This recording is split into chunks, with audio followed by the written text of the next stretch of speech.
FH.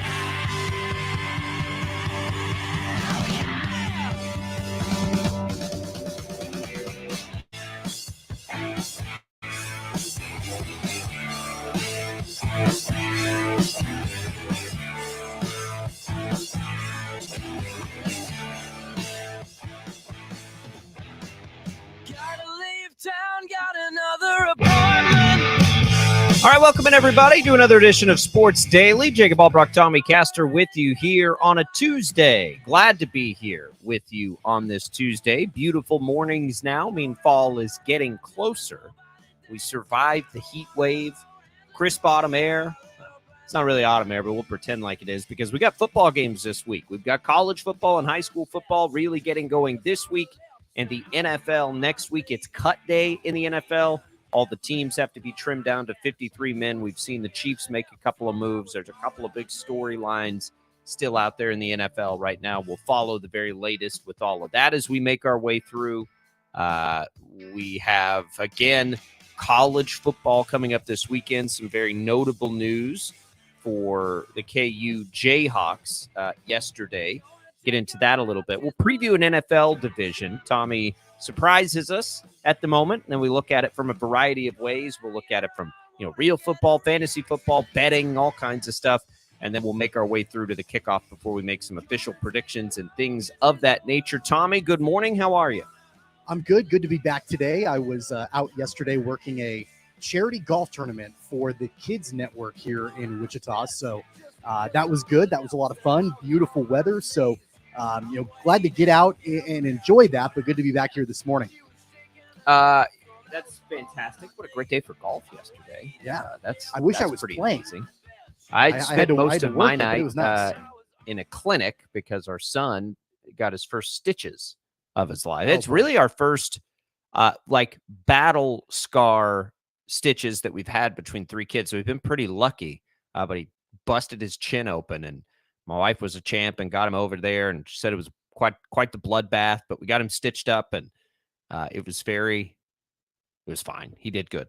His sisters, I think, were more sad about the process than he was. They were very sad for him as they were in there. It's pretty sweet. But we had our first battle scars, all good. And then I was trying to do a fantasy football draft, like from the clinic there, Tommy, as we're going through. It was eventful. It was an interesting evening. I can imagine. And you know what? The good thing is for your boy, like now you can say like, hey, look how tough you are. Like you got stitches. You were a champ. You were brave. You're good to go. It's so funny. We just like the different dynamics. So my wife posted on social media, and all of her friends are like, oh my God, that poor thing. I sent it to my family thread, and everyone's like, all right, his first battle scar. And his cousins are like, oh, have you told him? Did you see the other guy? And all this stuff. And I'm like, yeah, that's about right. Cause they've all been there. They've all got a bunch of kids, and they're like, oh yeah, his first ones. That's fun. I guess so. He did. It was pretty funny though.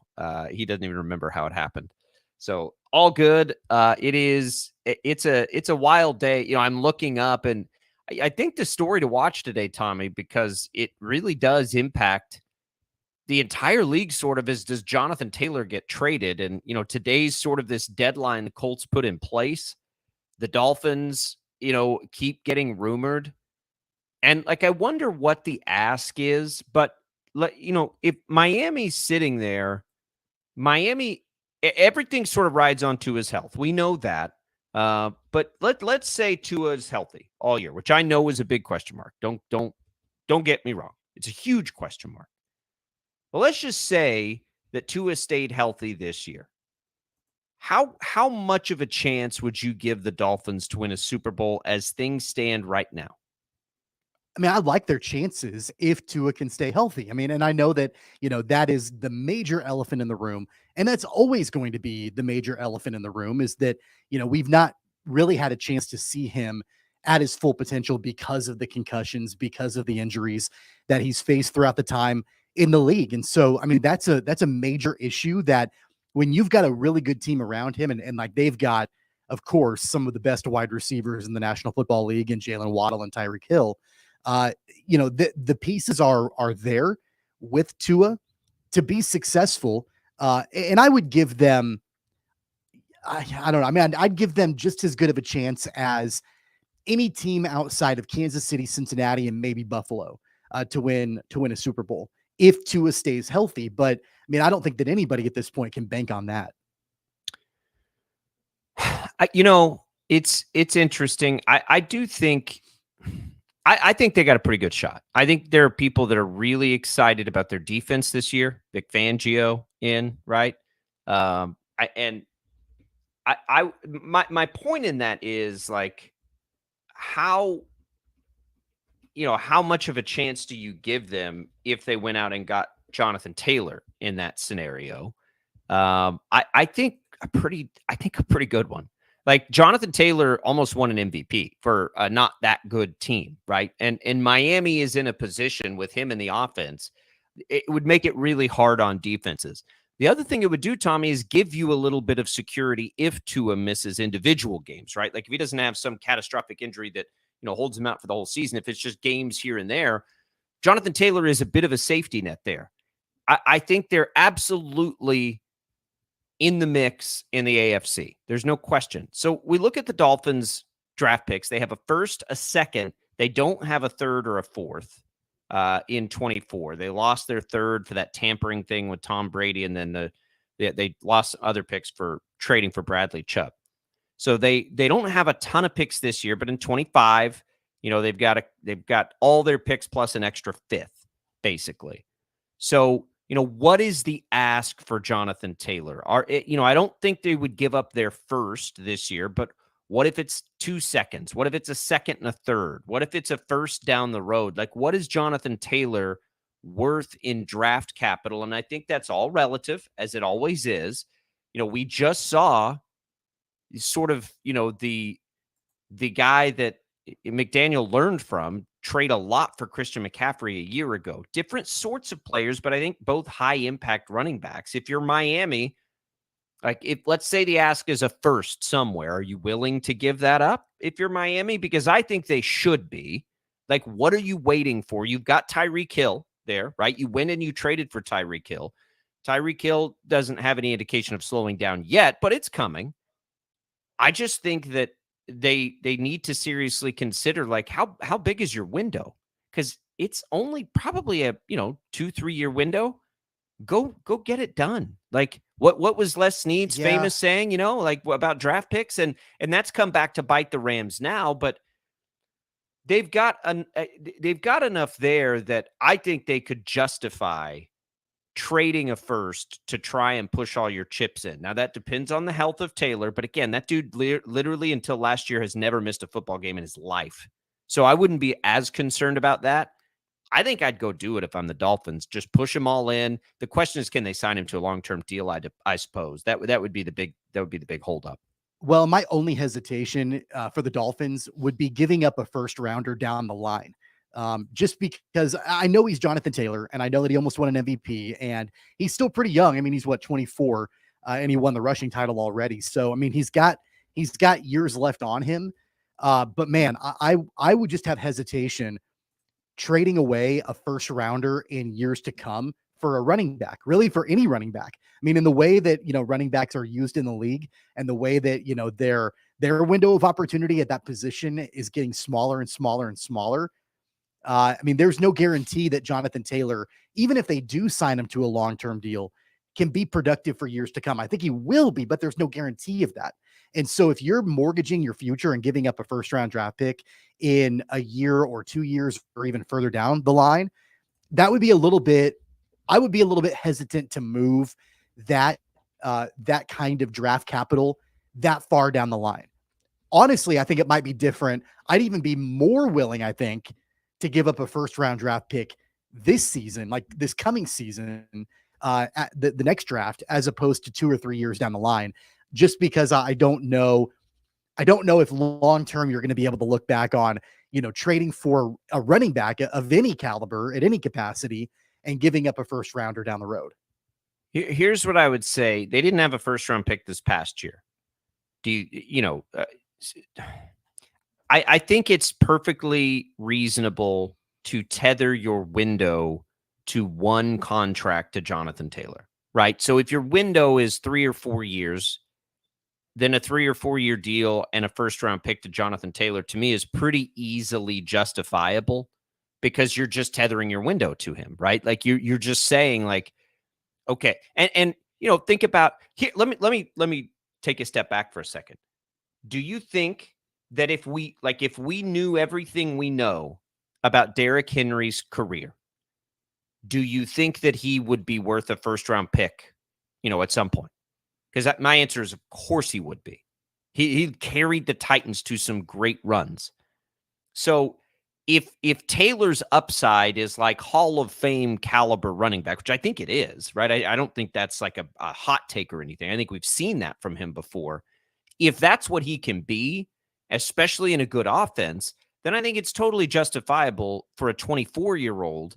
If he's gonna stay good, let's say it takes a 3-year contract, right? Like a 3-year extension or whatever, and a first round pick or 2 second-round picks or whatever it ends up being. I think if a team like the Dolphins is the perfect example of a team that can take a swing like that. I mean, think about, had the Bills made a move like that 2 years ago, right? Like, there are teams that you feel like are on the edge that I think you can justify those kinds of things. Should the Colts do something like that? Should they sign the extension? Probably not, right? Because they're not ready to contend at that level. And by the time they are ready, you may be toward the end of Jonathan Taylor. I think it's a timing thing. And I think Taylor makes sense there. And I just think you can survive okay. What kills you if you do a deal like the Niners did to go get Trey Lance, and that doesn't hurt. That's a Jonathan Taylor. Yeah. It's not that kind of package that's going to land right. Jonathan Taylor. And look, I want to be very clear. I mean, I think that the Dolphins acquiring Jonathan Taylor will significantly help their offense and help their chances to make it to a Super Bowl. I mean, I absolutely believe that. I'm just not sure that, if Jonathan Taylor, if they were, looking for a quarterback that was 24 and that was Hall of Fame caliber down the road, it might be different. I just have a hard time giving up that kind of capital for any kind of running back. I mean, you could be Emmitt Smith and I'd have a hard time, giving up that kind of draft capital in the way that we know that the NFL uses running backs in 2023. That's literally my only hesitation with that. And going back to your question about if the Dolphins trade away a first round draft pick for a Hall of Fame caliber potential in Jonathan Taylor, I just wonder what's more likely to happen for them to acquire Jonathan Taylor for a number of years, if they can sign him to a long-term extension and get him to a point to where not only is he helping the team, but he becomes a Hall of Fame caliber running back and he ends up, being just this amazing running back during his entire time in the league? Or is it more likely that they use that first round draft pick on a player that can help them even longer than Jonathan Taylor could potentially be in Miami, on a position that maybe you're talking about a 10, 15 year career for somebody? I mean, because I know that there are first round draft picks that are busts all the time, but is it more likely that if they use that first round draft pick on somebody in-house, that person ends up, with a great legacy with the Dolphins long-term, as opposed to a couple of years of Jonathan Taylor?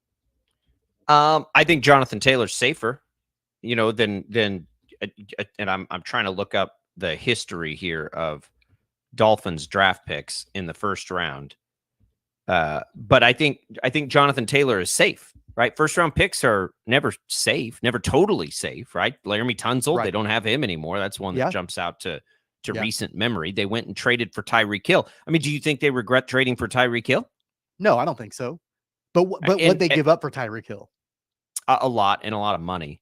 So let me just go back. Okay, so they've had in 2021, they took Jalen Waddle, nice pick, right? And Jalen Phillips. You know who Jalen Phillips is? I mean, I knew him when he was drafted. I mean, he hasn't really made a big impact. So in 2020, they took Tua Tagovailoa. They took Austin Jackson, who's been pretty good, and Noah Igbenogany in the first round. 2019, Christian Wilkins.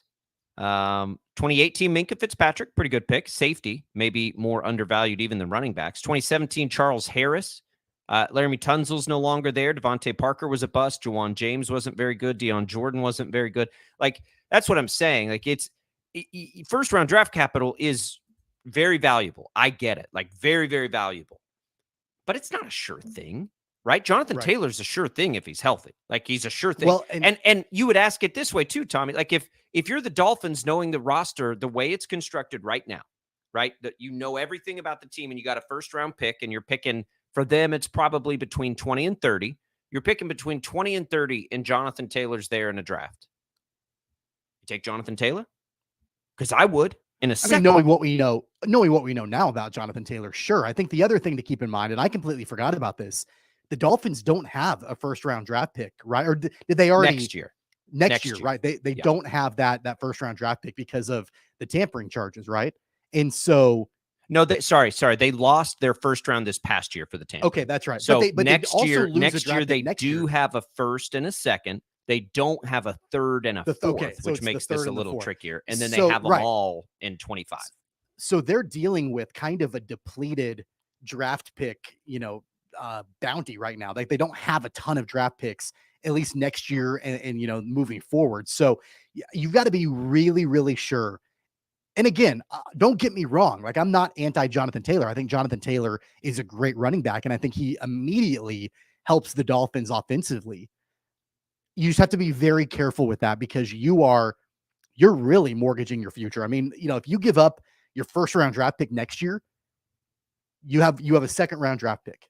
That's all you, because you don't have a third and a fourth. You have a second-round draft pick. That's all you have.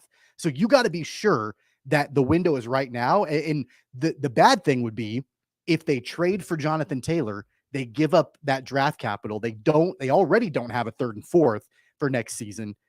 Then what happens in 2 or 3 years down the line? Could they potentially it's a play really, for right really, now. really bad, right? Like, it's a play for right now, but what else are you going to do? Like, if they're on the edge and they're trying to push themselves over the edge, it's a move that could push them over the edge. That's Jonathan my point. Taylor, and that's the big question too. Does Jonathan Taylor single-handedly get them over the edge, or is there more to it? Is there more to? I mean, is it the health of Tua Tagovailoa? I mean, like, you go all in for Jonathan Taylor. Sure, and then Tua the health of again. Tua Tagovailoa's. I mean, that's the elephant in the room anyway. If he's not healthy, then your window's not now, right? Like, it's not going to be now. You're not going to just go find a quarterback. So, right, like, it's tethered to Tua's health anyway. I think that's the reason it is worth it, because most young quarterbacks, right? You feel like Justin Herbert and Joe Burrow and Trevor Lawrence and Patrick Mahomes and Jalen Hurts, right? Like, you're feeling good about those windows. Those windows are wide open for a long time.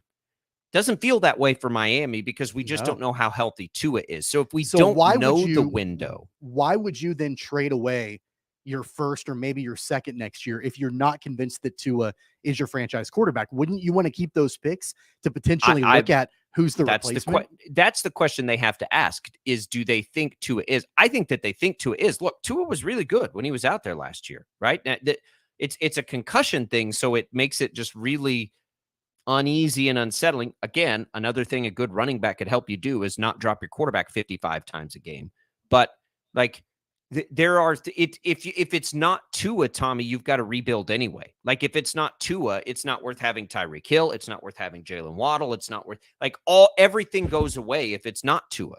So in a short-term scenario, like next year, again, I think you just ask it, like, if they're good this year and they picked in the 20s and Jonathan Taylor was there, they'd take Jonathan Taylor. The problem is the money.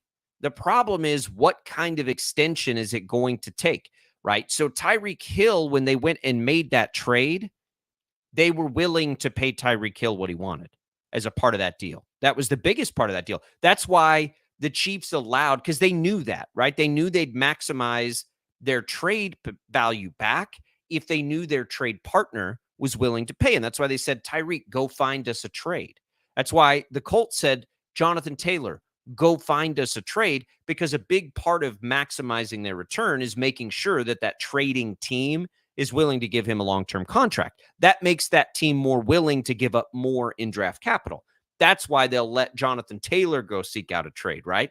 And so that's the part of it, I think, that's the most complicated for Miami. Can they, and I don't know what it would take for John. If Josh Jacobs just got 1 year and $12 million, probably Jonathan Taylor, I would guess, on the open market would want about 3 for 40 or so, right? That would be where I would, guess that the range goes for a contract. And at 24 years old, for a guy who has almost no injury history, I'd be totally fine with that.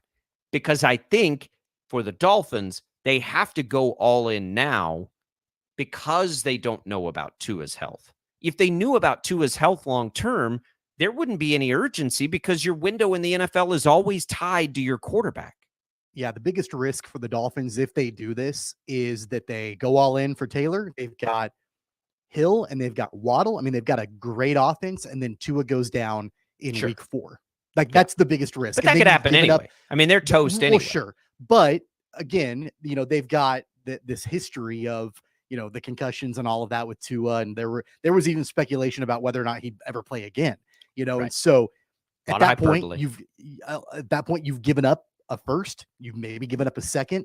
You already don't have a third and a fourth. Oh, they're not quarterback like a first and a second. I think Jonathan Taylor's like trade is like a first or sure. 2/3 or whatever it is. But what I'm saying is that you have you're depleted at that point with draft capital, and you've got a quarterback potentially that, who knows what happens with him long term, and you've gone all in for Jonathan Taylor, and you still have Tyreek Hill and Jalen Waddle. Like, that's the biggest risk.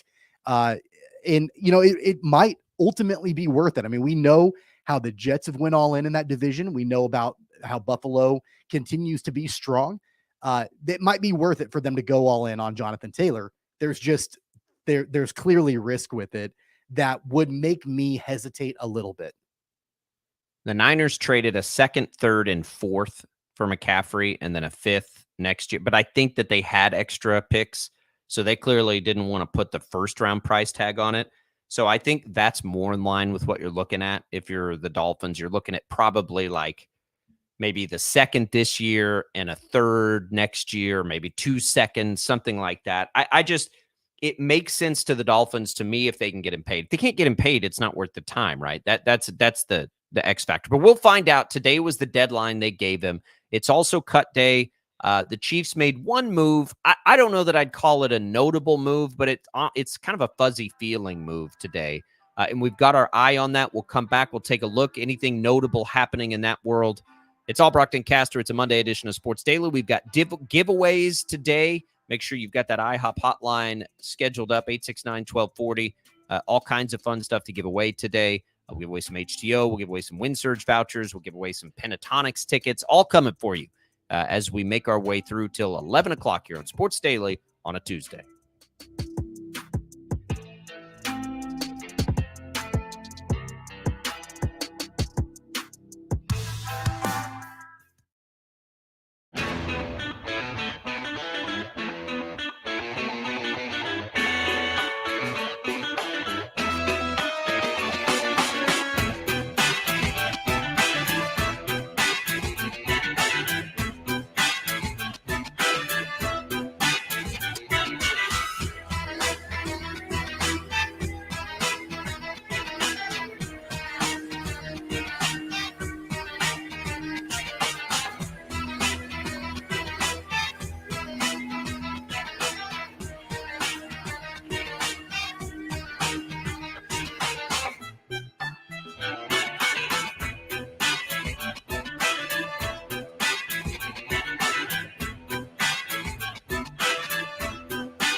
869-1240. Time to get busy. This is Sports Daily on KFH.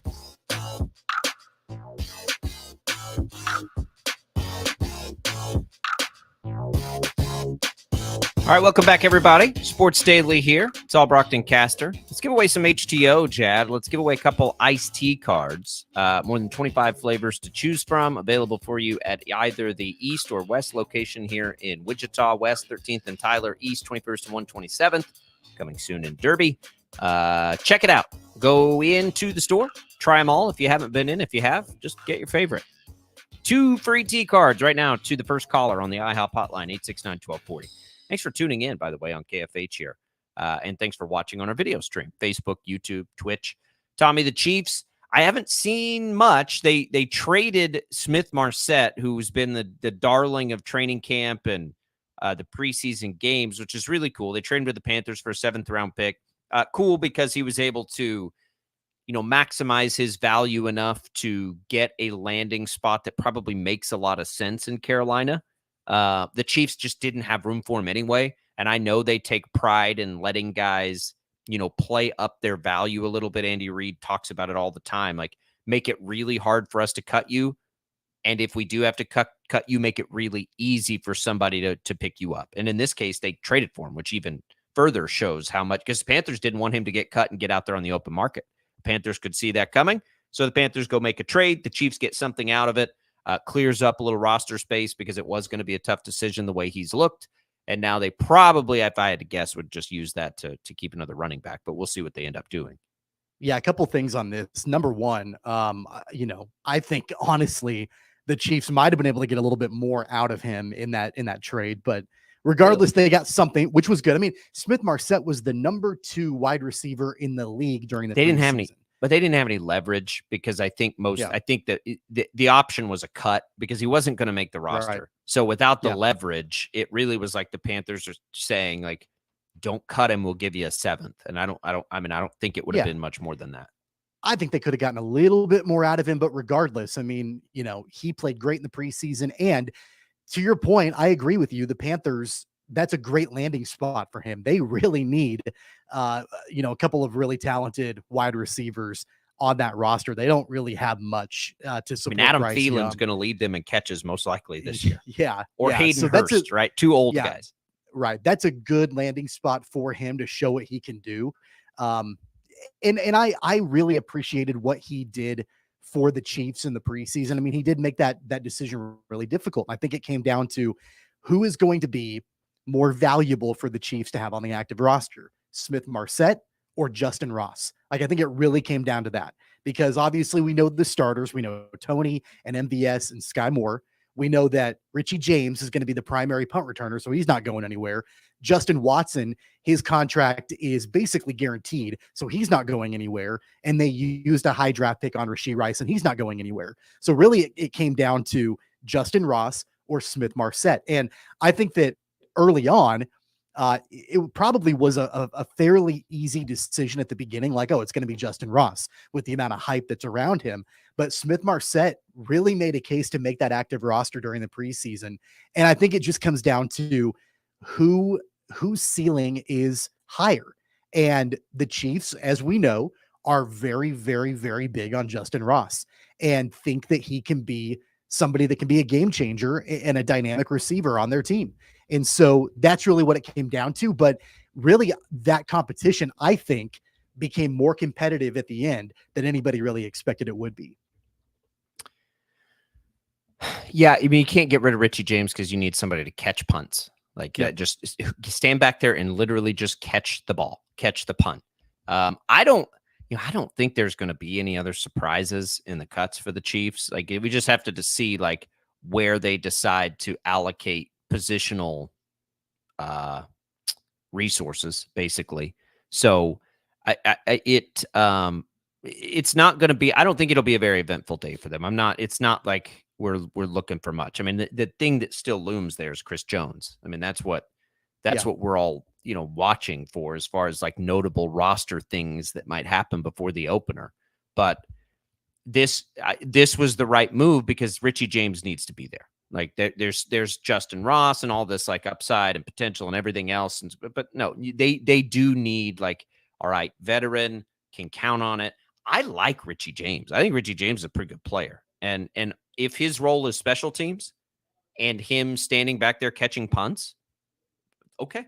Like, I'm good with it. Because if anybody gets hurt, if anybody gets hurt saying, okay, Richie James has to step in, okay. Like, I feel fine about that. Yeah, I'll take that. Because like if it was Smith-Marsette or Justin Ross, and I know they kept Justin Ross, like if it's one of those guys, you're like, oh, okay, like we'll see how this goes. With Richie James, you're like, yeah, good. All right, we're fine. Like, it's not he you know who he reminds me of? Like not stylistically necessarily, but just like reliability. Juju Smith-Schuster. Like Juju Smith-Schuster wasn't going to wow us ever, but he's reliable, right? That's kind of his thing. That's what Richie James reminds me of. He'd be reliable. If anything happens, he'll be able to step in there. So I'm glad he's staying. I think that's something that room needs with so many young upside guys. Young upside, what does that mean? That means they've got to still go up, right? They're not Right. there yet. Yeah. If Richie James Yeah. has reached his ceiling, that's fine because we know what his ceiling is. Yeah, and really that's what we've talked about for a long time is that this wide receiver room is incredibly talented, but very, very unproven. And the guys that are proven, MVS, we know what he can do. Kadarius Toney, if he can ever hit the field, we know what he can do. But outside of that, Sky Moore is still growing, and I think can grow into a number one wide receiver. But he's not quite there yet. And then from there, I mean, yeah, like Rashee Rice struggled with drops in the preseason, but he's got a pretty high ceiling. Justin Watson, we kind of know what he's going to do, but really it's, Justin Ross and how much will, he be able to grow into, a potential wide receiver role. You mentioned that you don't think it's going to be a very eventful day as far as the cuts are concerned. A couple of things I am looking for. Will LaMichael Pirine get a roster spot? And I think that that's going to be one area to keep your eyes on because I think he's earned one. I think he's deserving of a roster spot. But will the Chiefs be comfortable keeping 4 running backs? Like, are they going to be okay with having Pacheco and McKinnon and Edwards-Helaire and then also keeping Pirine? So that's going to be one area to keep our eyes on. And then I also look at tight end. Will the Chiefs keep Matt Bushman? He was a guy that, has been, involved throughout the preseason at times. So I wonder if they're going to keep him on the roster. Blake Bell, I would imagine that he'll be an active roster guy, but so I'm looking at running back and I'm looking at tight end as a couple of those positions to keep an eye on this cut down day for Kansas City. I have never, admittedly, I've never really covered the Chiefs that way.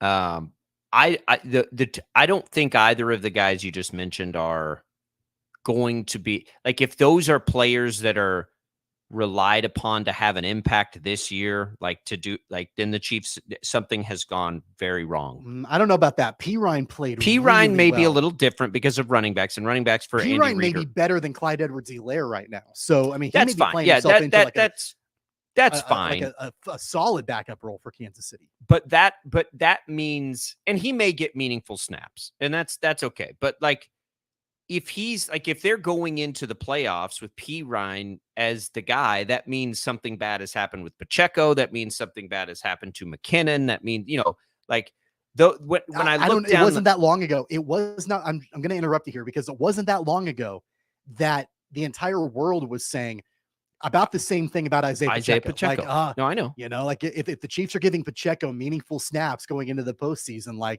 something's gone terribly wrong. Well, really? Because Pacheco was a 7th round draft pick and was incredible last year. So does Pirine have more value than Prince though? How far down the list do we think we need to go? Because last year it was Pacheco or Clyde Edwards-Helaire. There wasn't 5 other guys there in his way. I mean, I guess we thought Ronald Jones might be in his way and he wasn't, but I don't know. I think Pirine is ahead of Prince at this point. Yeah, I mean Prince is a kick returner, so I don't know what they're going to do. Maybe Pirine can return kicks too. I don't know. I just when I think that if you're talking about the depth of that room, here's what I'm trying to say. Those names for now for us are interchangeable. I'm not trying to say it's it's not an important decision for the Chiefs to make. It is. Roster decisions are always important for the teams that are making them. What I'm saying is I haven't looked at that and not just on a personal level, this is this critical decision that they have to make today. I've never been that into that. I think the Marset story is really cool. I love that he played so well, and I love that he's going to get a chance to go there. And I think that the Chiefs love that too, by the way. If they were going to make a move that shook up the room, to me, it would have been okay, do you go add depth with an experienced runner? Right. That would have been the thing I think that was a needle mover for me. Picking between LaMichael Pirine and Deneric Prince or Clyde Edwards-Helaire, it's okay, well, whatever they do, that's where they'll go. But I don't know. I think the Chiefs offense is designed in a way that because of everything they do. Now, Pacheco's a really interesting fit for the offense, right? Because of his violent, straightforward running style. You never really pictured that as somebody for the Chiefs to have because you think pass catchers and all that stuff. So that was the interesting development with him.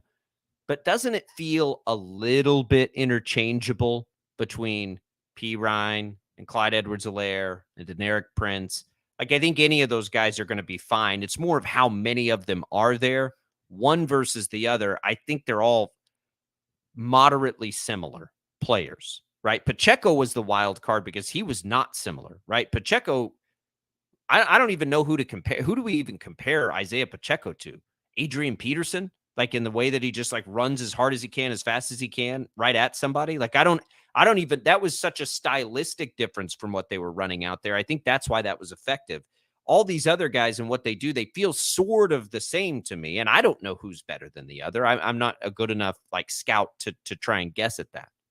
Well, and I think that they're in a position now where, of course, you've got Clyde Edwards-Helaire on the roster, but, he's as close to a bust, I think, as you can possibly get. Sure. As a former first-round draft pick. And so I think that they're in a position to where they're trying to figure out, who's going to be our running back, maybe not this year, but who's going to be in our running back room in the years to come outside of Clyde Edwards-Helaire. If it's Lamichael Pirine, who showed out in the preseason, that's great.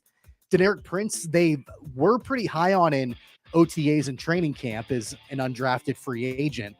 Maybe he can be a project that they work on down the road, but I think they're in a position now. They feel fairly confident with who they have in Pacheco and McKinnon, and maybe Edwards-Helaire as a change of pace back. But it's more about, all right, who's going to be able to stand out in years to come. Don't get me wrong. I'm not saying this person won't be meaningful. At least that's not what I'm trying to say. I'm just saying, like, I don't know the difference between one or the other, right? Like, I think it's hard for me to say P. Ryan's better than Prince or P. Ryan's better than Clyde. We know what Clyde is, but if they had to go to Clyde, you'd feel fine. And I don't think any of them are like, if any of them go in versus the other, the odds for the Chiefs to win the Super Bowl are not going to be effective, right? Like, that's the thing. Like, who can get in there, who can protect, Patrick Mahomes a little bit and not fumble the ball would probably be what Andy Reid values the most, to be perfectly honest. 869-1240 is the number to call. We'll come back. We will continue giveaways throughout the show. We've got a preview, a division, all kinds of good stuff still to come here on Sports Daily on a Tuesday. Talk to you in, a couple minutes here.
Daily on KFH.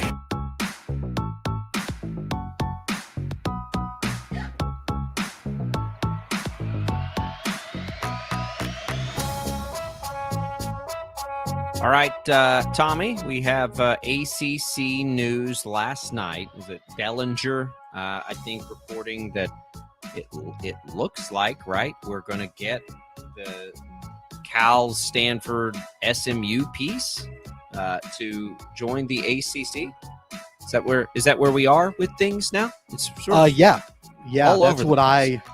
that's what I was seeing. That it's close, and they're hoping that a deal to bring Stanford and Cal and SMU to the ACC, should be done here very soon.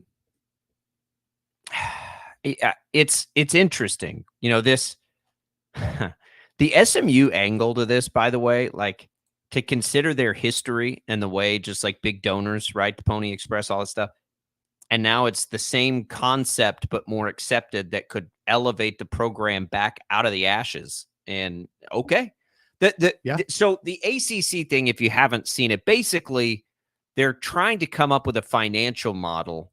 I think it was Yahoo was the first one on this too. They're trying to figure out a way to add Stanford, Cal, and SMU, which according to them would add $70 million in total in annual revenue that could then be, spread out among some of the teams. I believe that Cal and Stanford could still come in at a little lesser value for a little while, and SMU comes in and takes no money, and their donors are willing to foot the bill for that.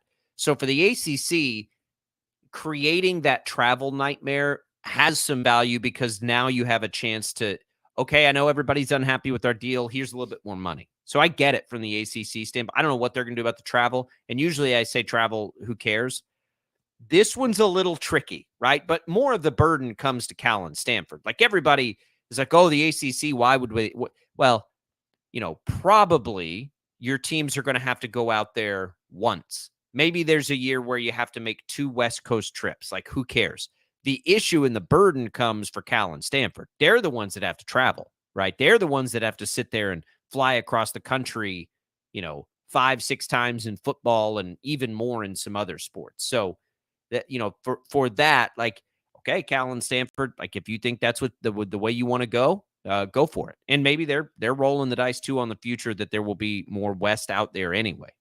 Well, and what other option do they have? I mean, they've got that option, I guess, to try to rebuild the Pac-12, to add to the Pac-12, to add to that. But I mean, come on, like, that's far from guaranteed. So for this Cal is and Stanford, this is the safest play.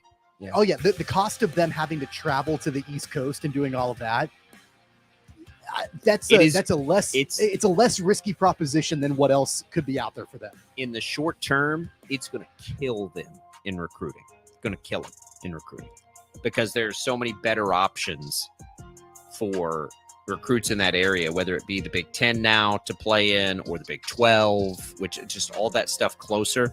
Like, if I was a premier athlete and my choices were, I don't know, Stanford or Arizona, at this point, like, that doesn't seem that complicated to me because I don't want to do all that traveling. I'd rather be at Arizona and be much closer to the Big 12. I think NIL plays a role in that too.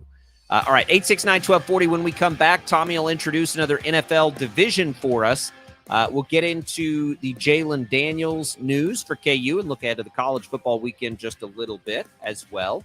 And maybe K-State. Of course, you'll hear K-State right here with us on Saturday, the new home of Wildcat Athletics here on KFH. Looking forward to that. We'll come back hour number 2 on Sports Daily right after this.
Jacob Albrocht, Tommy Castor. This is Sports Daily on Wichita's #1 sports radio, 97.5 and 1240 KFH.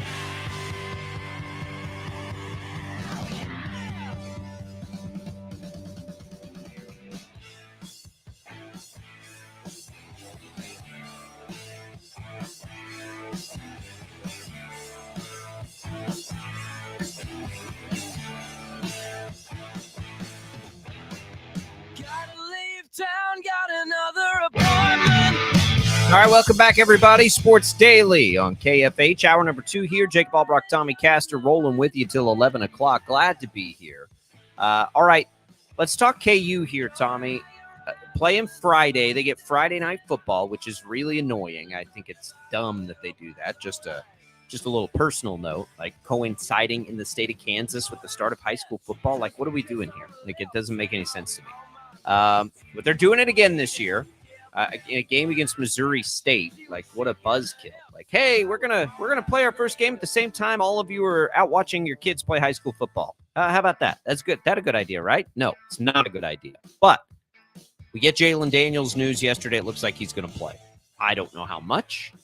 He's missed time in the summer camp or preseason, whatever you want to call it, with a stiff back, which is different than the shoulder that has kept him out for, last year, parts of last year in spring practice, but it looks like he's back healthy. How healthy do you think he's going to be this year? Big 12 preseason offensive player of the year. I mean, at this point, isn't it like a thank goodness they got Bean to come back there? Because I feel like it is. Yeah. And I think that's going to be a great help to this team. It certainly will help them ease Jalon Daniels back in, right? And when I think about like a dark horse Heisman again this year and all that stuff, and I'm like, I don't know if that's even the right way to look at it, because they kind of need to take their time with Jalon Daniels, it seems like at this point to me. If Jason Bean plays extended snaps in this season for the Jayhawks, they're not going to be a top caliber team. Like they're just not. I mean, Jason Bean did some really nice things last year and has in his time with the Jayhawks, and he is sufficient as a backup quarterback. There's not a significant drop off, like to the point to where you're like, man, like they're not going to do anything with Jason Bean under center. That being said, I do think that, if they can utilize him in tandem with Jalon Daniels, like I do think that they're going to ease Jalon Daniels along. I don't think that we're going to see, Jalon Daniels doing a lot of, the running and some of those other things that we're accustomed to seeing from him. And so if they can lean on Jason Bean for that sort of thing and have him come in and supplement what Jalon Daniels can do at that point, then you feel okay with it. But, the fact that Daniels went down last season the way that he did, and then they basically leaned on Jason Bean for the remainder of the season until the bowl game. You saw a clear drop off offensively from Jalon Daniels to Jason Bean. That's not a knock on Jason Bean. I'm glad that he's there, because they do need somebody that, can come in relief of Jalon Daniels if that back ends up getting re-aggravated or whatever from Jalon Daniels. So I'm okay with them utilizing Jason Bean in a way that helps take some of the pressure off of Jalon Daniels as they're trying to get him back to 100%. But if we end up in a situation this year, like we did last year, where, Jason Bean is the primary quarterback because Jalon Daniels can't go, that ends up becoming a problem for the Jayhawks. Lance Leipold said that Jalon Daniels has dealt with this before yesterday, and I assume he means his back, right? Like I assume that's what he's talking about. So, it is very interesting to hear that, because it just makes like I just get this feeling now, like, is this something that's going to linger here throughout the whole year, throughout the beginning of the year? This is a little bit strange to me. Like, does something's there, right? And it may just be that he's got to deal with it all year. But again, at any point in any game, if it's something like that, it's like, okay, at what point does it, aggravate? And that point is the point Jason Bean comes in, right? And is that something that maybe has to be dealt with all year? I mean, possibly. And then I'm thinking like, man, they're very fortunate to have this backup quarterback situation because I really think they're going to need it. And then it got me to thinking about K-State and backup quarterback situations. And, a lot of the water cooler talk for K-State lately has been what happens with Avery Johnson. And, I think there is some expectation for people that like Avery Johnson's going to come in and play mop-up duty early in the year. I got to tell you, I don't think that's going to happen at all. I don't think we see Avery Johnson until Big 12 football.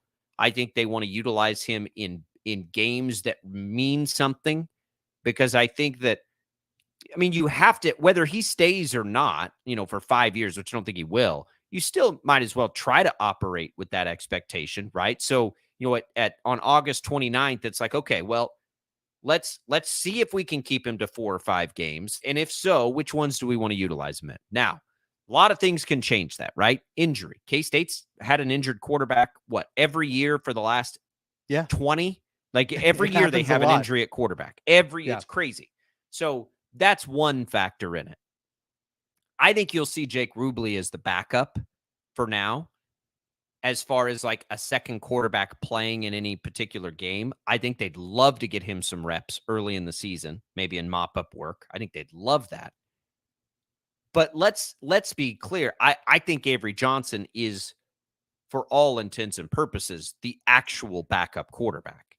I think that if something happened, it's going to be Avery Johnson they turn to, in the bigger picture. But the point is they've also got a pretty good situation there too. And, like, when was the last time we made it through years without having quarterback injuries for those two teams? Like, what an asset for them. And look at TCU last year.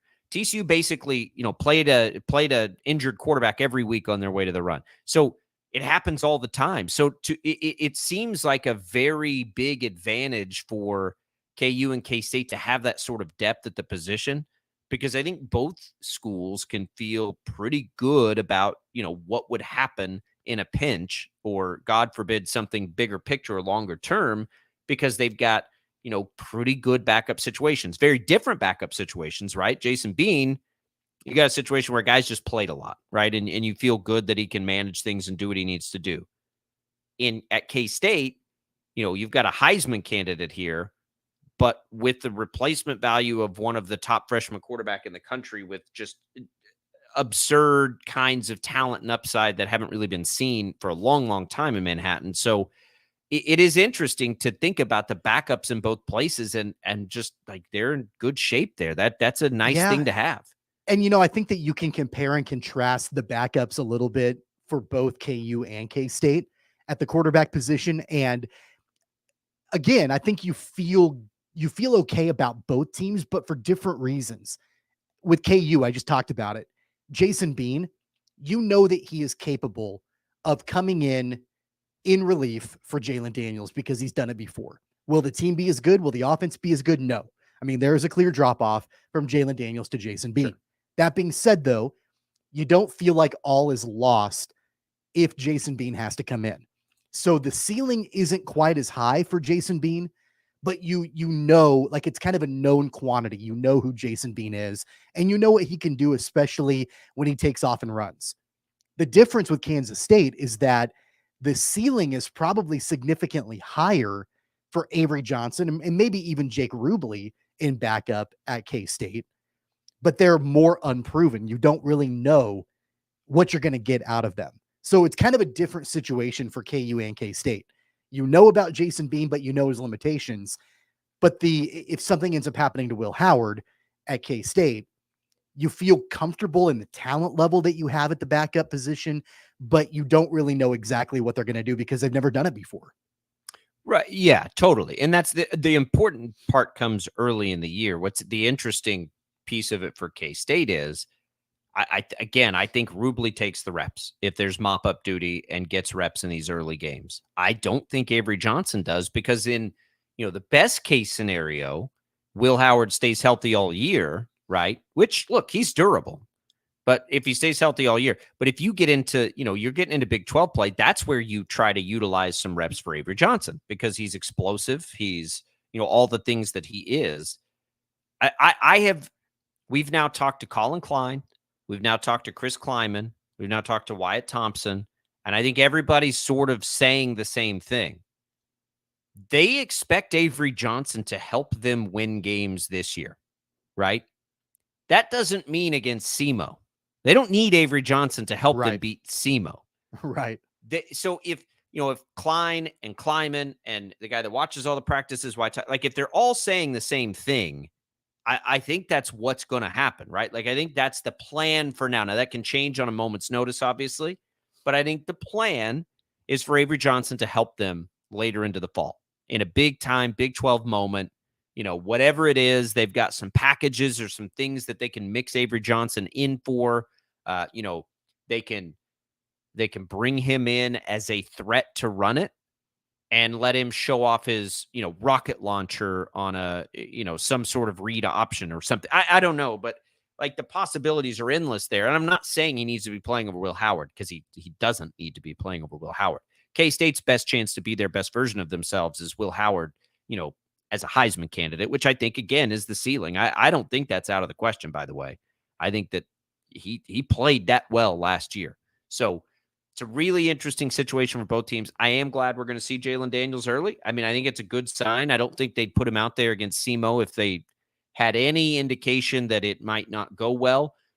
I do wonder, too, though, Tommy, like, does he play? Like, don't you see the possibility? And Lance Leipold tried to play it down a little bit yesterday, but I could totally see them getting up, 21, 28, nothing or whatever, and then just set him down. Like, set him half, down. Like, you're out, dude. Sit. Yeah. Like, because I wouldn't think that they're crazy for doing it.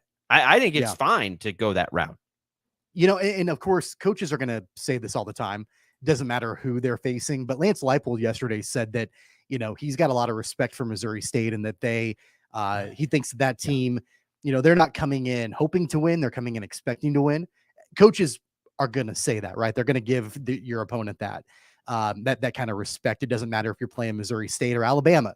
You're going to give them that kind of respect typically in the media. That being said, though, as a guy that's followed the Jayhawks for a long time, this program is significantly different than it used to be, but there probably still is some PTSD of, opening games against teams that you should beat pretty handily and you don't. And this is, again, a completely different program under Lance Leipold. And, they've got so many returners. The production is there. Like, I don't have a whole lot of concern there. But that being said, I do think what makes this program different is that Leipold is going to have this team ready to go.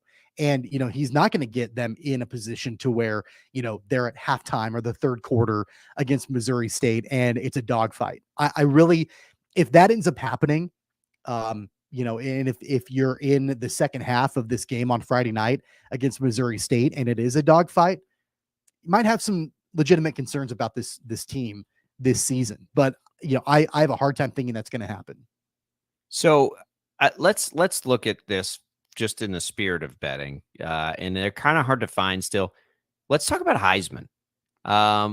Who was a better bet to win the Heisman this year? So I'm just looking right now at something that kind of aggregates all the sites. Will Howard's anywhere from 100 to 150 to 1 to win it. Jalon Daniels is anywhere from usually around 100 to 1. So they're almost the same, right? There's some variances, but they're both, let's just say, about 100 to 1 to win the Heisman. What do you think the better bet is there as far as trying to, throw a little bit just on a for fun futures bet? You like Will Howard's chances more or Jalon Daniels' chances more? I like Will Howard's chances better this season to win a Heisman, just because, I mean, he doesn't have the injury concern that Jalon Daniels has starting the season. Also, on top of that, you would think Will Howard is going to get a lot more national play because they were in the Sugar Bowl last year, because K-State won a Big 12 championship. I think he's going to be in the spotlight. Absent, there aren't a ton of like really high profile quarterbacks in college football this year. Sam Hartman at Notre Dame, of course, he got the spotlight all to himself last weekend. So he's probably one. Sorry, there's a bug flying around me. Sam Hartman got the spotlight over the weekend for Notre Dame.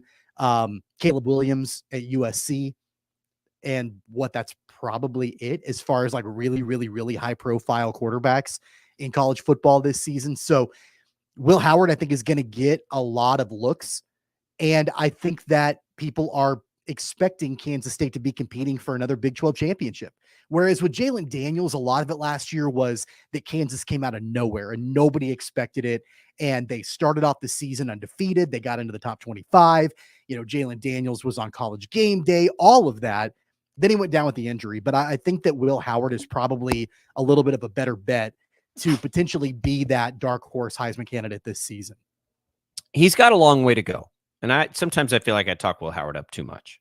He's got a long way to go. And his numbers last year were not Heisman worthy, even in the sample size. But I think what makes it interesting for me is a couple of things. Like, they have a chance to be really good, which will matter, right? That's the first and most important thing. I agree with you there. He showed signs in individual games, right, of doing it. His touchdown to interception ratio was really good outside the Alabama game. But there were games where, they won and they look good, where he was completing, less than 60% of his passes. That's not going to work, right, for the NFL. There were other games where he completed 70% of his passes. But the thing about it with Will Howard, I think that makes it more attractive too, is that Deuce Vaughn's not there. I think we'll see K-State throw it just a little bit more. If RJ Garcia is good, and they have Phillip Brooks there too, and they have, Dennett and all, they're got a chance to have good pass catchers this year. And if that happens and it all comes together, we may see Will Howard air it out a little bit more. Colin Klein's new to this. Like, we could see a lot of different wrinkles, and it could involve the pass game. I'm curious to see that. Will Howard's not going to give you anything with his legs, which sometimes matters in the Heisman. And the problem is Caleb Williams is such an overwhelming favorite to win it. He's a generational type talent, according to most NFL people. So that makes it difficult. But Jalen Daniels' health thing now makes it more difficult to imagine him in that role. The other thing is, he's not like, they're not going to be that story like they were last year, this year, no matter what happens.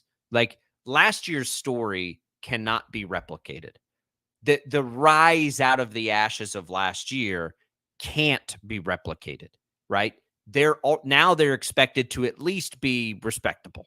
So they won't have that. He won't have that advantage of like, oh my, look what this guy's doing with this program who has been the laughingstock of college football for a while. That's gone. We're way past that now. So he won't have that, storybook thing happening for him either this year, and that's going to make it difficult. And then you see this tight back thing. Man, tight back to me sounds like something that's not going to go away easily.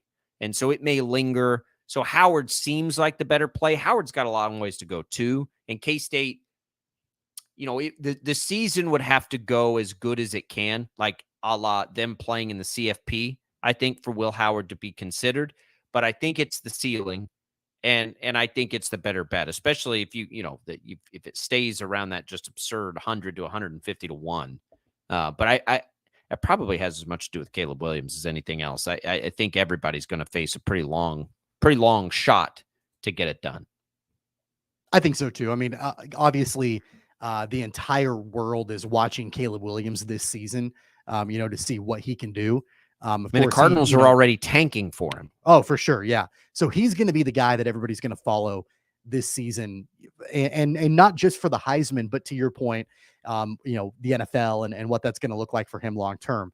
So knowing that, when you've got kind of an overwhelming favorite to start the season as kind of the guy, the top quarterback in college football, that's going to make it difficult for either one of these guys to break through.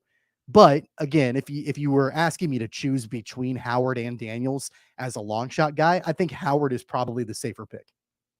Yeah, we're in agreement there. But both teams get things going. We'll have more later this week on that. We'll have coverage of both teams throughout the fall here. Looking forward to it. I mean, you don't even really have betting odds on these FCS games, so we expect two bloodbaths this weekend, Friday and Saturday. Friday for KU, Saturday for K-State. And of course, you'll hear K-State right here on KFH. All right, let's come back. Let's preview an NFL division, Tommy, when we return here on Sports Daily. Tommy surprises us.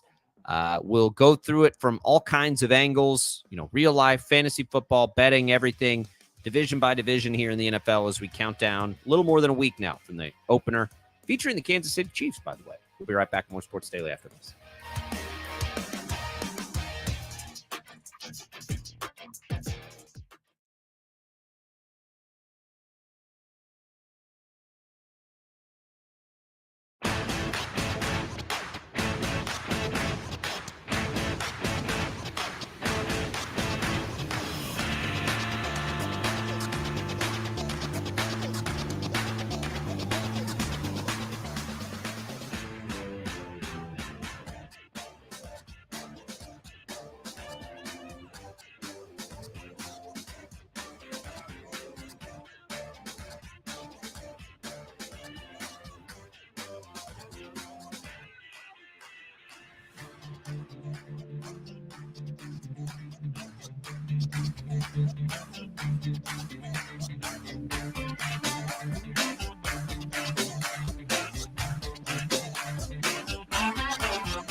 Edge.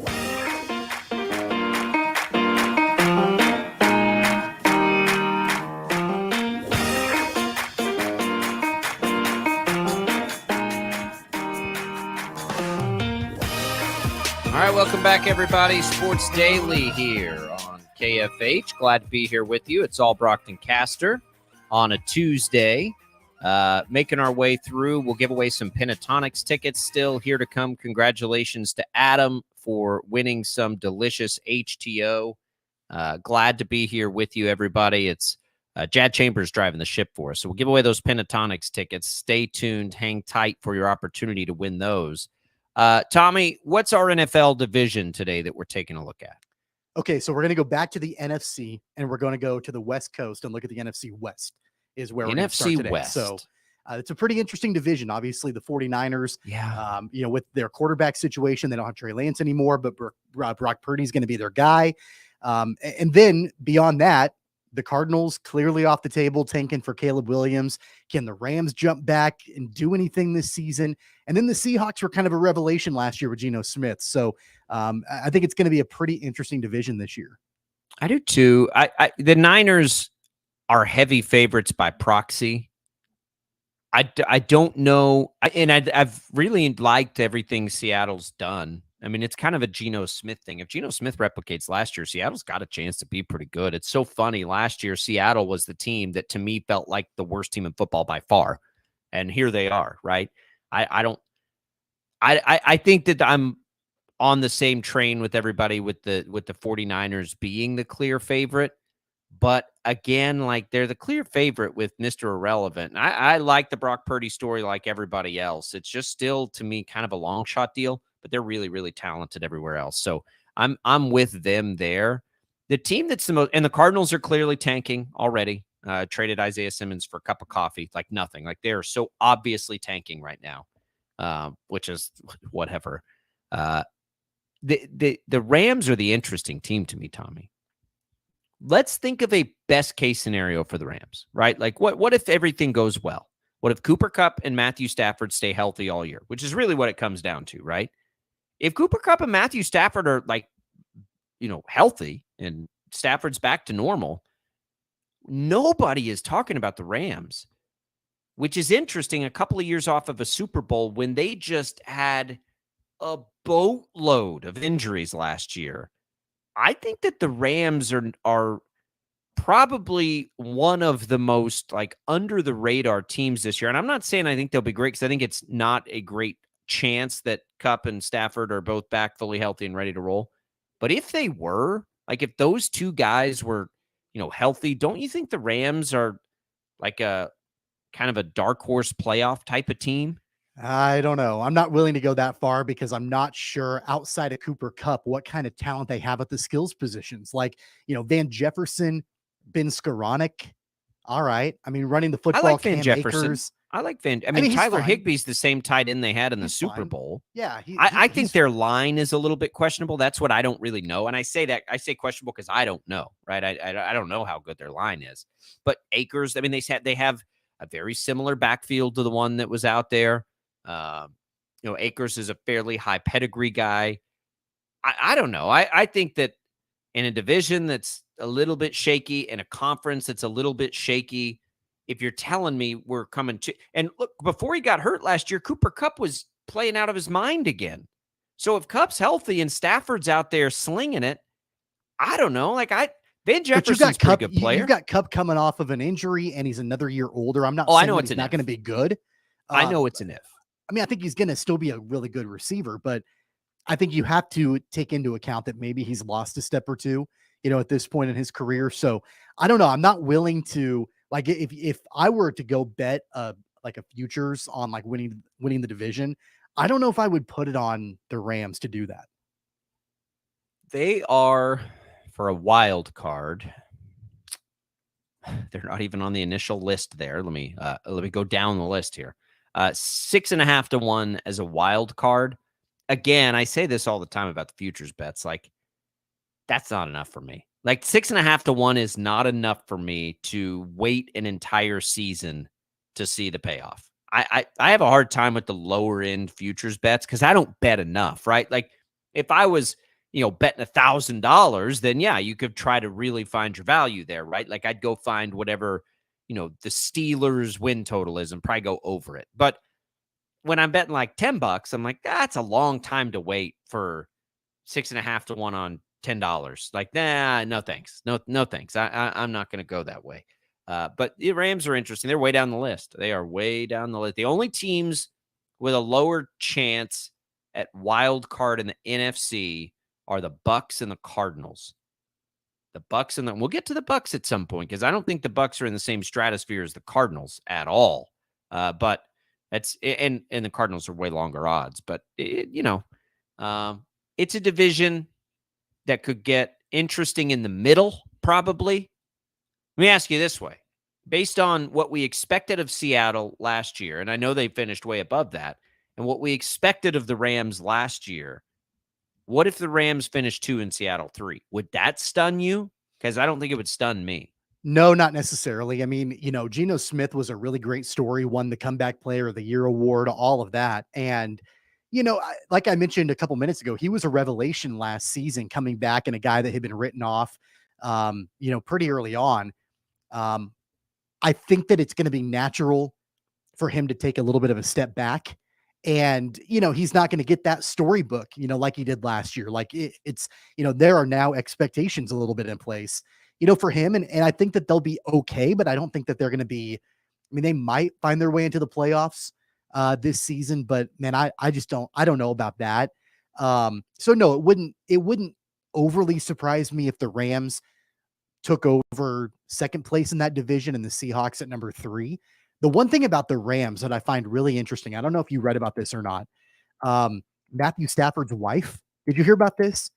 Was on a podcast, and I don't know what podcast it was, but it was on a podcast where she talked at length about how Matthew Stafford is having trouble connecting with the receivers in the locker room, about how they are significantly younger than him outside of Cooper Kupp, and that he's having a difficult time connecting with them, engaging with them, growing close to them, building that relationship with them, and how different it is in LA than it was when he was with Detroit in connecting with his wide receivers. Right.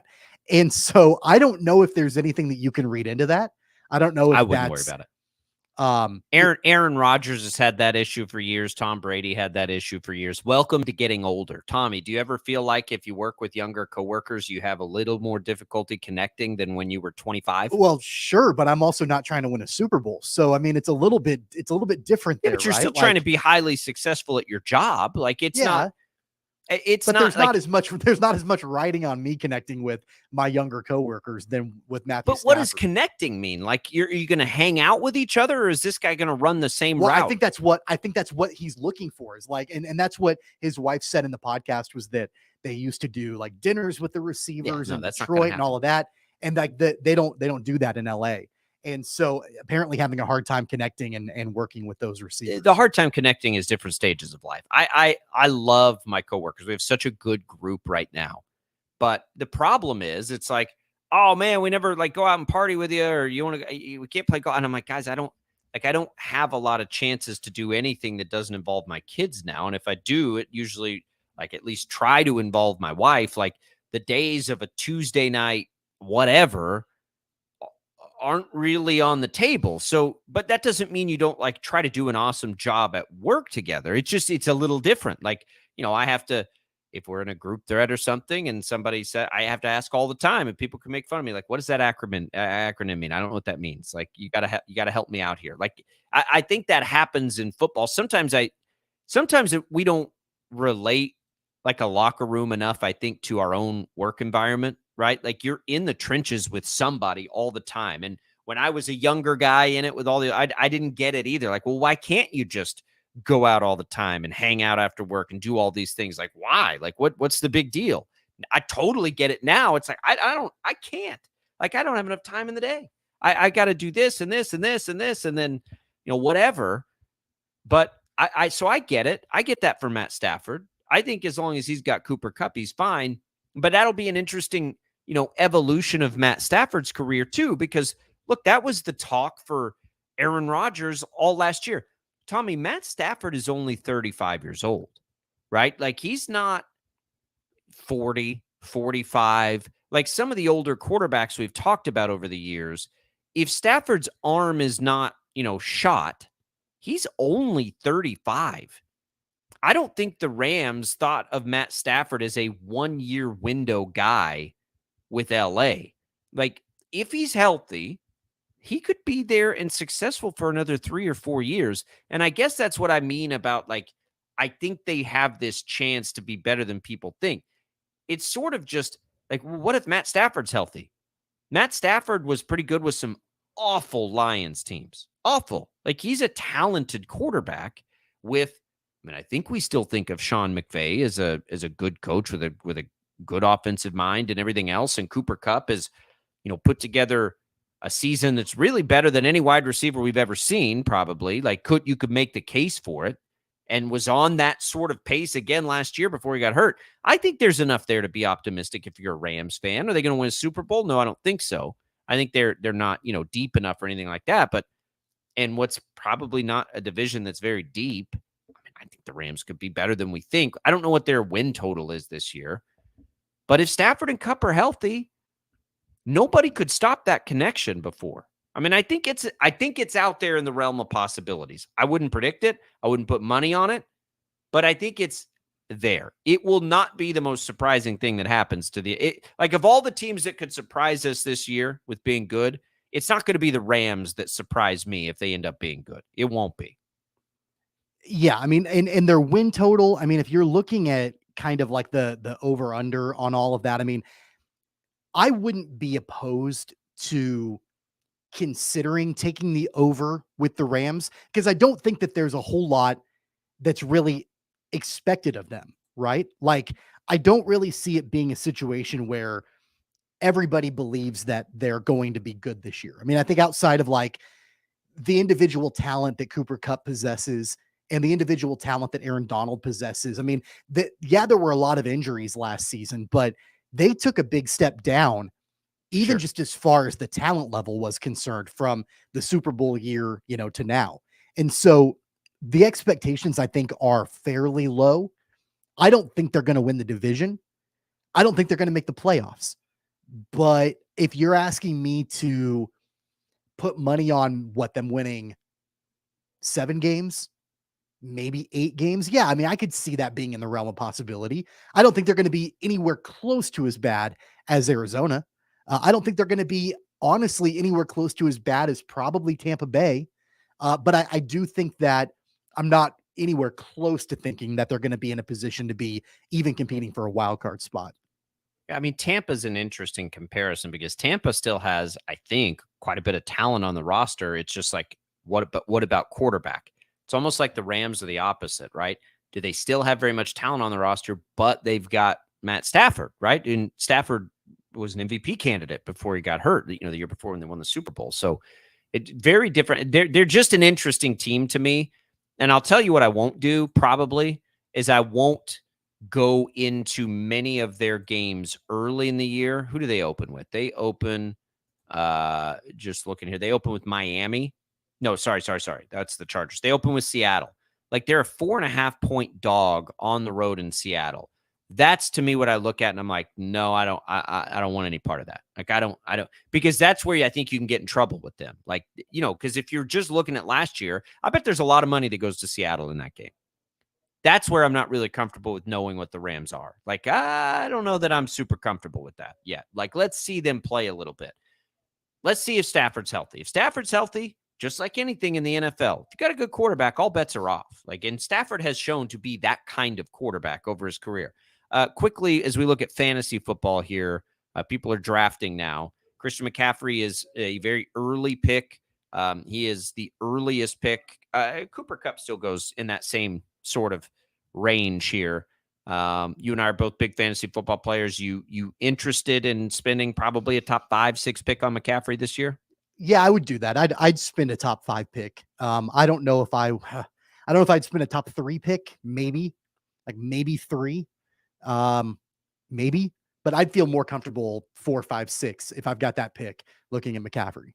I think Cooper Kupp has played himself now further back in the first round probably than that. I would say I don't think I would take him, depending on the rules of your league. He'd be the first running back for me. Let's say that. Like, I would take him ahead of Eckler. I think it's usually those two guys for most people. But I don't think I would take him over Justin Jefferson, Jamar Chase, or Tyreek Hill at this point. I think I would wait till at least those guys go. But still plenty left in the tank for Christian McCaffrey. I fully expect him to be awesome this year. Like, I think he'll be great. I'm very intrigued and excited to see a full Kyle Shanahan season with him. And here's the crazy thing. Like, we talk about where we'd take him in fantasy. Don't you think, like, if Christian McCaffrey's healthy this year, Tommy, he could be far and away the best fantasy football player. Like, there's some risk involved in that, but as far as like where you take him in the first round. But if he has a healthy year in Kyle Shanahan's system and based on like what they're going to do and everything else, he absolutely could have one of those kinds of years where it's like, well, every winning team is the team that happens to have Christian McCaffrey. Yeah, I mean, the way in which they use him and the fact that, even though Brock Purdy is going to be the starting quarterback, I don't think anybody thinks that Brock Purdy is a superstar by any means. And so they're going to lean on McCaffrey a lot, right? They're going to use him in a variety of different ways. They did that last year. They've got a lot of talent around him, though, too, and Deebo Samuel and Brandon Ayuk and George Kittle. Like, they've got, some pretty dynamic players outside of McCaffrey on that offense. But they will, like they did last season, utilize Christian McCaffrey early and often. And so, yeah, I mean, I do think that barring any kind of injury, I think that he's going to be a very productive player in fantasy, just like he's been the last couple of years.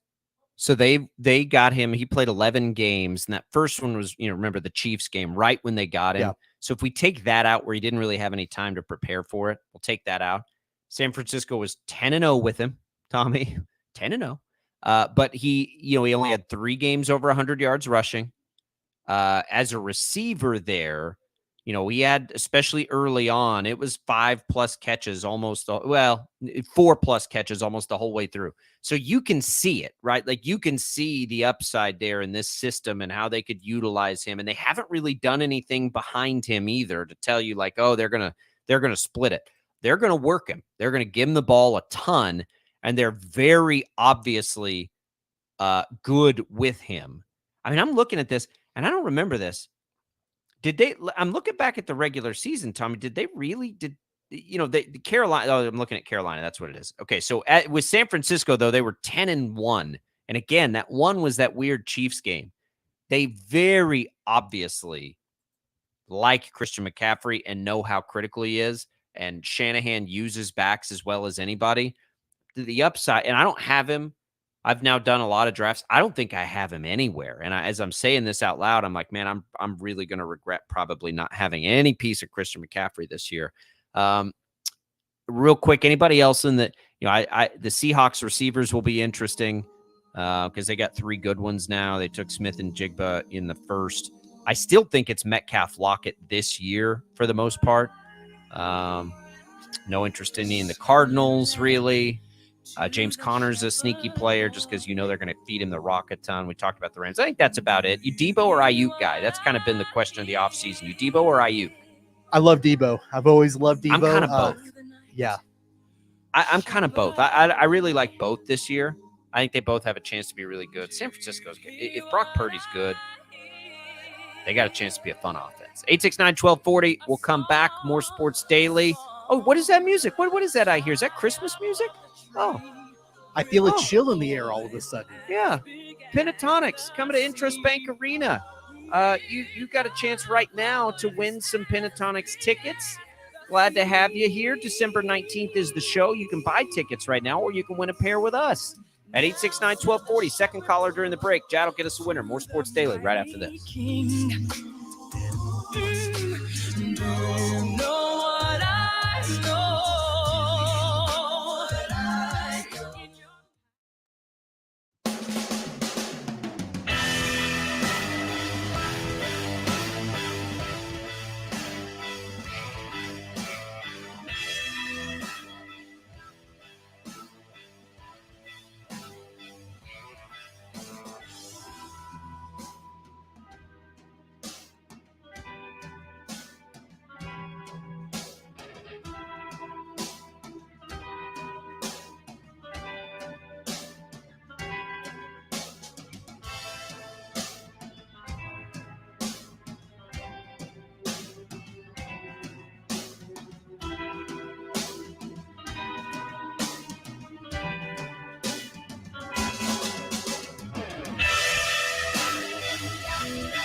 Congratulations there to Dave for enjoying some pentatonics here on us at Sports Daily. Glad to be able to give that away. We still will continue to do that. We'll give away, what do we have? We got about 4 more days of doing that, I believe, Tommy. Pentatonics out at Intrust Bank Arena. Intrust Bank Arena, place you work out of every once in a while, set a record with that Zach Bryan concert. Yeah. Biggest attendance, biggest merchandise, biggest, food and beverage, I think. So Good job for Intrust Bank Arena. Good job for Wichita for getting that done. It's a great show. That was kind of cool. Kind of cool to see that beating out Metallica. I don't know how much bigger you can get. Like, I don't know how you can continue to do it. I guess there's not really anywhere else to put anybody. And so at some point, don't you think you kind of cap it? Like, I don't know how you get any better. Yeah. I mean, that was a huge crowd. And so congratulations, to the arena for making that happen. And man, that's impressive. And knowing that, you're taking down an act like Metallica makes it even more impressive. Well, yeah. I mean, if I'm Zach Bryan, that's where I go. I'm like, yeah, we beat Metallica, right? Metallica, who's on this tour that people are raving about. And I don't know if it's the same tour that went into Intrust Bank Arena, but it's good stuff. Good to see that. I know everybody had a great time. Boy, we're right there, man. Like I just am looking around all the college football talk. We love that. We're getting to this point of the season and the NFL's right there. And we're on cut day. I haven't seen any super big cuts. Albert O cut by the Broncos is interesting. But why? Like, why would the Broncos I don't know. cut a pass catcher right now? They're running out of bodies there. Yeah, I don't know. In fact, I picked him up in a fantasy league because I thought that he was going to be a guy that could make an impact, as a backup or whatever, my Dolchich. But that's a little bit surprising to me too. I didn't realize that. I haven't seen. I mean, have any other cuts jumped out at you today? I don't. There aren't any right now that are just like. I mean, one of the bigger trending topics is Amir Smith-Marset because everybody noticed him in preseason. But other than that, we haven't seen the haymakers out there yet. And we're still just all sort of waiting on Jonathan Taylor. The countdown's on. It's here. Does Jonathan Taylor go anywhere? What if he doesn't? Like, what if he doesn't? Is he going to just come back and play for Indianapolis? I mean, I guess. What other option does he have? I don't know. Like it's just strange. And the Colts are like, all right, you think you're worth it, go find it, I guess. But it's a power play by the Colts is what it is. It's a power play because if Jonathan, like if you're the Dolphins, you're like, yeah, what if Jonathan Taylor, because I'd heard this rumor early that he might play for less money in Miami just because he wants to be there. It's like, yeah, do you think so? Because this whole thing kind of started about money. That doesn't seem very likely. Like with Tyreek Hill, it was like, hey, I want to be the highest paid guy. I need more than Devontae Adams just got. Like his was very, very obvious. The only other news I'm seeing right now, the Bills are leaving Von Miller on the PUP list to start the season, so he's going to for sure miss the first 4 games for the Bills. That's about all I'm seeing right now. That's a big one. I mean, that's a big one for the Bills. They got to have him. I do fully believe that. And maybe it's just precautionary just to make sure they do have him late. All right, we'll come back. We'll tell you what's on tap on the networks today here. We'll certainly have more reaction to cut day probably tomorrow when it finishes up. So we'll get to that. We'll come back. We'll wrap it up. Lots coming up on the network today. We'll tell you about it next. Did you know that routine maintenance can add years to the life of your pavement, saving you thousands of dollars? Patching, crack sealing, and seal coating are vital to the integrity of your asphalt parking lot or driveway. Protect your investment with the professionals at Pave the Way. Call 316-990-5855 today for a fast, free estimate for all your pavement needs, or visit them online at pavethewayusa.com. Pave the way, kicking asphalt every day. There's never been a better time to save big on brand name furniture and mattresses than right now during Crazy J's huge $1 million inventory liquidation sale. All in-stock items 50% off store-wide while they last, no exclusions. Shop early while selection is best. Special financing available with instant approvals. Wichita's favorite furniture store since 1997. Crazy J's, open 7 days a week east at 1026 South Oliver or west at 604 North Tyler. The safest deal in town. I'm Ben Winters. I'm not an actor. I'm an attorney. Really. If you've been hurt in a wreck, don't make the mistake of assuming insurance companies are on your side. They're not. That's why you need the best representation in Wichita. And according to the Wichita Eagle, Patterson Legal Group is the best law firm in town. We've recovered hundreds of millions of dollars for our clients. In a wreck, need a check? Call us today. Patterson Legal is the way to go. Call 550-0000. Get into the NFL season with FanDuel, America's #1 sportsbook and the official partner of KFH. New customers can bet $5 and get $200 in bonus bets, guaranteed. All customers who bet $5 will get $100 off NFL Sunday Ticket from YouTube and YouTube TV. The promo code is my name, Ted. Go to FanDuel.com/Ted. Kick off the NFL season. FanDuel, official partner of the NFL. 21 plus and present in Kansas. First online real money wager only. $10 first deposit required. Bonus issued as non-withdrawable bonus bets that expire 7 days after receipt. Restrictions apply. See terms at FanDuel.com/sportsbook. FanDuel is offering online sports wagering in Kansas under an agreement with Kansas Star Casino, LLC. Gambling problem? Getting help is your best bet. Call 1-800-522-4700 or visit ksgamblinghelp.com. NFL Sunday Ticket offer ends 9/18/23. No refund. Terms and embargoes apply. $100 off NFL Sunday Ticket, not YouTube TV. YouTube TV base plan required to watch YouTube TV. Redemption requires a Google account and current form of payment. Commercial use excluded. Subscription renews. Cancel anytime. The NHL returns to Wichita on Saturday, September 23rd. Don't miss the Arizona Coyotes take on the St. Louis Blues in the ICT Ice Classic at Intrust Bank Arena in a preseason matchup. There will be no shortage of excitement on the ice, as this NHL preseason game will end in the most exciting play in hockey, no matter the score. A shootout. Tickets are on sale now for the ICT Ice Classic, featuring the Coyotes and Blues, and start out as low as $10. Get your tickets now through selectaseat.com. Now at Menards, save big money on your next painting project with 11% off everything. Protect your trim and walls with Scotch Painter's Tape. It stays on any surface and can be easily removed without leaving any sticky residue behind. Make your painting project easier and get a 2-inch wide roll for $6.99 after 11% rebate. Good through September 4th. Savings are a mail-in rebate. Some exclusions apply. See store for details. Save big money at Menards. The KFH Studios, powered by Devon James Injury Lawyers. Call 888-8888. That's 888-8888. Yesterday, Wichita State men's golf head coach Judd Easterling announced the addition of Cole Elmore to the team's coaching staff as an assistant. Elmore comes to Wichita State after being a graduate assistant for a year at North Central College, an NCAA Division III school in Illinois. He played collegiate golf at Lewis University, a Division II program in Chicago. During his time there, he was named interim head coach while still competing as a player his senior year. Elmore's new position is a return to his home state. He is a Salina native.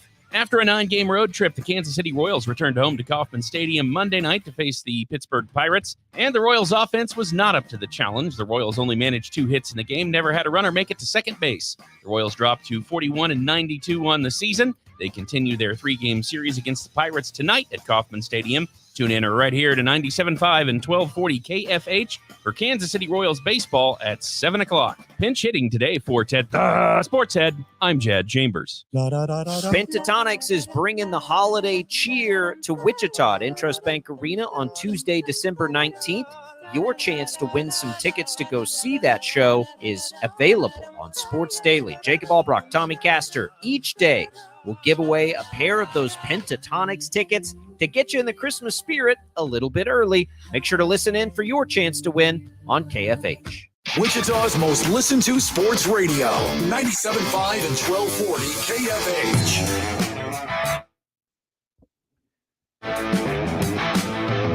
All right, that's it, everybody. Thanks for tuning in on this Tuesday edition. Glad to be here with you again. You got the Royals coming up tonight at 7 o'clock. Jim Rome follows us immediately. Bob and Jeff for a couple hours from 2 to 4, regular CBS Sports programming. And then 7, we'll have more chances to win. HDO, Pentatonics tomorrow. Wind Surge vouchers may be on the table as well. Glad to be able to do that for you. For Tommy Castor, I'm Jacob Albrock, Jad Chambers producing. See you Wednesday.